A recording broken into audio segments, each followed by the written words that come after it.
It was a dark and stormy night. The wind howled through the trees and the rain poured down in torrents, creating a symphony of nature's fury. Thunder rumbled in the distance and lightning illuminated the sky in brief, blinding flashes. Rain lashed against the windows, making it almost impossible to see outside. The sound was deafening, a constant drumming that filled the house with an eerie sense of foreboding. 10-year-old Emily Carter was curled up in her room, completely engrossed in her favorite mystery novel. She loved the thrill of solving puzzles and uncovering secrets, and tonight's weather only added to the atmosphere of her story. Suddenly she heard her father shout from downstairs. His voice was urgent, cutting through the noise of the storm. "Emily! The shed's open!" The word sent a jolt of fear through Emily. The shed was where they kept their bicycles and other valuable items. "Your brother's bicycle is missing!" Her father's voice was filled with concern. Tom's bicycle was his pride and joy, a gift he had received for his birthday just a few months ago. Emily's blood ran cold. She knew how much that bicycle meant to Tom. It was more than just a mode of transportation. It was his ticket to freedom and adventure. Her brother, Tom, loved that bicycle. He would spend hours riding it around the neighborhood, exploring new places and making new friends. Who would steal it on a night like this? The question echoed in Emily's mind. The storm was so fierce that it seemed unlikely anyone would be out in it, let alone stealing a bicycle. Emily grabbed her raincoat and rushed outside. She couldn't just sit there and do nothing. She had to find out who had taken Tom's bicycle and why. She had to find out. The rain pelted her as she stepped into the night, but she was determined. She turned on her flashlight and began her search, her heart pounding with a mix of fear and excitement. Emily examined the shed carefully. She looked for any signs of forced entry or anything out of place. The door was slightly ajar and the lock was broken. She noticed something lying on the muddy ground, a small torn piece of fabric. It was partially buried in the mud, but its bright colors caught her eye. It was blue and white striped. Emily recognized it immediately. It was from Tom's favorite shirt, the one he wore almost every day. Emily tucked it carefully into her pocket. This small piece of fabric was more than just a clue. It was a connection to her brother. This was her first clue. She felt a surge of excitement. She was on the trail of the thief, and she wouldn't stop until she had solved the mystery and brought Tom's bicycle back home. Emily loved solving puzzles. She was known in her family and amongst her friends for her sharp mind and her even sharper observation skills. If anyone could find Tom's bicycle, it was Emily. She was determined to crack this case. She remembered her father saying that Mrs. Jones, their neighbor, had a new gardener who always wore a striped shirt. Could it be him? Emily decided to investigate further. Emily knew she had to be careful. She didn't want to alert the thief if they were still around. She decided to look for more clues. She started by examining the ground around the shed. Emily carefully studied the torn piece of fabric. The material felt rough, like canvas. She remembered seeing a similar pattern on a bag at the local gardening store. Could the thief have been there recently? She decided to pay a visit to the gardening store the next day. Perhaps someone there had seen something. Every little detail could be important. With the fabric clues safely tucked away, Emily went back to examining the area around the shed. She noticed something else, a set of muddy footprints leading away from the shed. They were large footprints, definitely not her brother's. The muddy footprints were quite distinctive. They had a unique pattern on the sole, almost like a flower. Emily had never seen anything like it before. The intricate design was almost mesmerizing, and it stood out starkly against the otherwise plain mud. She crouched down, examining the prints closely, her mind racing with possibilities. Who could have left such unique marks, and why here of all places? Emily carefully took pictures of the footprints with her father's phone. She knew she had to document every detail.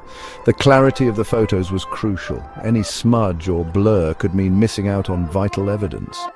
She adjusted the focus, ensuring the flower pattern was captured perfectly. Her hands trembled slightly, but she steadied herself, knowing the importance of her task.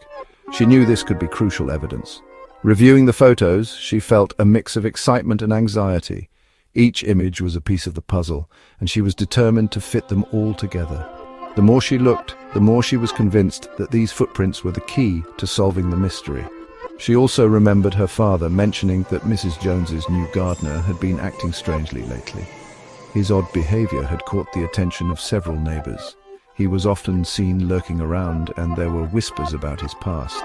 Emily's father had even joked about the gardener's mysterious aura, but now it didn't seem so funny. Could he be the one who stole the bicycle? The thought sent a shiver down her spine. She had to find out more. The gardener's peculiar actions and the distinctive footprints couldn't be a mere coincidence. There was something more to this story, and Emily was determined to uncover it. I need to find out more about this gardener. Emily's curiosity was piqued.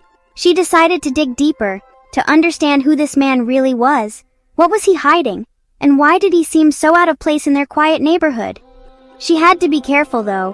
One wrong move, and he might realize she was onto him. Emily decided to observe Mrs. Jones's house from a distance. She saw the new gardener, a tall, lanky man, entering the house. He moved with a certain urgency, as if he had something to hide. Emily's heart pounded in her chest. She crouched behind a tree, her eyes never leaving him. Every movement he made was suspicious. Every glance over his shoulder filled her with more questions. He seemed to be in a hurry. Emily noticed that he was wearing muddy boots, the same kind of mud that matched the footprints she had found. Her mind raced with the implications. Could it really be him? Was he the one who had been sneaking around, leaving those distinctive marks? Could they be the same boots that made the footprints? The patterns seemed to match perfectly. Emily's pulse quickened. She was on the verge of a breakthrough. The evidence was piling up, and it all pointed to the gardener, but she needed more. She needed to be sure. Why is that girl watching me? The gardener's voice was filled with suspicion. He had noticed Emily's presence. His eyes narrowed as he peered through the blinds, trying to figure out what she was up to. Emily felt a chill run down her spine. She had to be more careful. If he realized she was onto him, things could get dangerous. Emily's heart raced. She was getting closer to uncovering the truth. The pieces of the puzzle were starting to fit together, but she knew she had to tread carefully. One wrong move, and everything could fall apart.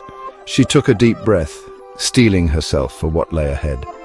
The mystery was far from over, and Emily was ready to face whatever came next.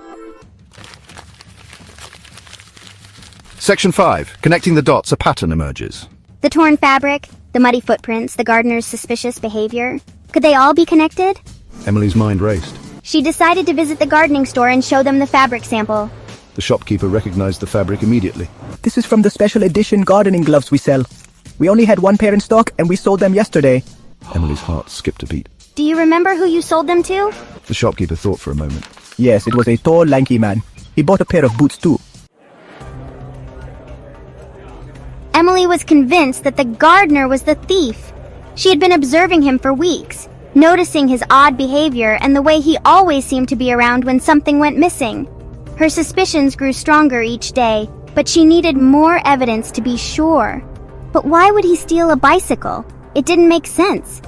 Emily pondered over this question repeatedly. The gardener had his own tools and means of transportation. What could he possibly gain from taking a bicycle? She knew she had to dig deeper to uncover the truth. She decided to do some research online. Emily spent hours on her laptop, diving into forums and articles about local thefts. She hoped to find a pattern or a clue that would link the gardener to the crimes. Her determination was unwavering, and she knew she was getting closer to the answer. She searched for bicycle thefts and gardening tools. The more she read, the more she realized that these types of thefts were not uncommon. However, there was something peculiar about the recent incidents in her neighborhood. They seemed too coordinated, too precise, and stumbled upon a news article about a series of recent break-ins in their neighborhood. The article detailed how various items, including bicycles and gardening equipment, had been stolen from sheds and garages. Emily's heart raced as she read on, feeling that she was on the verge of a breakthrough. The article mentioned that the thief had stolen gardening equipment. This was the connection Emily had been looking for. The gardener had access to all the tools he needed, but perhaps he was selling the stolen items for extra cash. It was a plausible motive, and it fit with his suspicious behavior, and in one case, a bicycle from a shed. Emily remembered seeing the gardener near that very shed just a few days before the theft was reported. Her mind raced with possibilities. Could he have been scouting the area, planning his next move? The police suspected that the thief used the bicycle to transport the stolen goods. This theory made sense to Emily. The gardener could easily use the bicycle to move quickly and avoid suspicion. It was the perfect cover for his activities. Emily gasped. It all made sense now. The torn fabric, the muddy footprints, the gardener's odd hours. Everything was falling into place. She felt a mix of excitement and fear. If she was right, she was on the trail of a cunning thief. The gardener's suspicious behavior, it all pointed to him being the thief who had been breaking into houses. Emily knew she had to act fast. She decided to gather more evidence and present her findings to the police. Her adventure was just beginning and she was ready to see it through to the end. Emily knew she had to tell the police about her findings. She rushed home and told her parents everything. At first, they were hesitant to believe her. It sounded like something out of one of her detective novels. But Emily was adamant. She showed them the torn fabric, the pictures of the footprints, and the news article. She explained her reasoning and how all the clues connected. Her parents were finally convinced. They immediately called the police and reported Emily's findings. The police arrived quickly and listened attentively as Emily presented her case. She spoke confidently, explaining every detail and how she had connected the dots. The police were impressed by Emily's sharp mind and her meticulous investigation. They took her findings seriously and went straight to Mrs. Jones's house to question the gardener. The gardener denied everything at first, but the evidence was against him. The police found the stolen gardening tools and Tom's bicycle hidden in his room. He was arrested and taken to the police station. News of Emily's bravery and intelligence spread throughout the neighborhood. She was hailed as a hero, especially by the people whose homes had been broken into. Everyone was amazed by how a 10-year-old girl had solved a mystery that had baffled even the police. Emily's story became a tale told and retold in her town. She was a shining example of how curiosity and courage can make a difference. From that day on, Emily wasn't just Emily Carter. She was Detective Emily, the girl who outsmarted a thief and helped bring justice to her neighborhood. And what about Tom's bicycle? It was returned to its rightful owner, safe and sound. Tom was so proud of his detective little sister. As for Emily, she learned that even the smallest clue can be important, and that with a little courage and a lot of curiosity, even a 10-year-old could achieve extraordinary things.